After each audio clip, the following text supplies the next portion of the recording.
ఆంధ్ర వైపుకి steel industries అన్నీ కూడా చూస్తున్నాయి బికాజ్ ఆఫ్ జిందాల్ అప్పుడు కడపలో పెట్టడానికి సిద్ధపడటం, విశాఖలో పెట్టడానికి సిద్ధపడటం.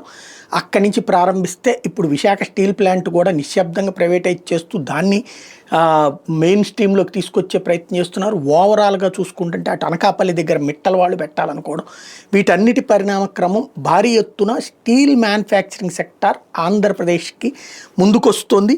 దాంట్లో భాగంగా ఏదైతే ఇప్పటికే కడపలో పెట్టడమే కాకుండా ప్రకాశం దగ్గర ఇది ప్లాన్ చేస్తున్నారు. ఇప్పుడు హిండాల్కో సంస్థ భారీ అల్యూమినియం కర్మాగారాన్ని ఆంధ్రప్రదేశ్లో పెట్టడానికి ముందుకొస్తుంది.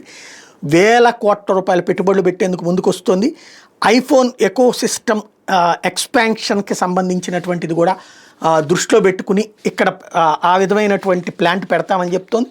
తద్వారా ఆంధ్రప్రదేశ్ దాన్ని ఏమంటారు మ్యానుఫ్యాక్చరింగ్ సెక్టార్లో కీలకమైనటువంటి అడుగని చెప్పచ్చు.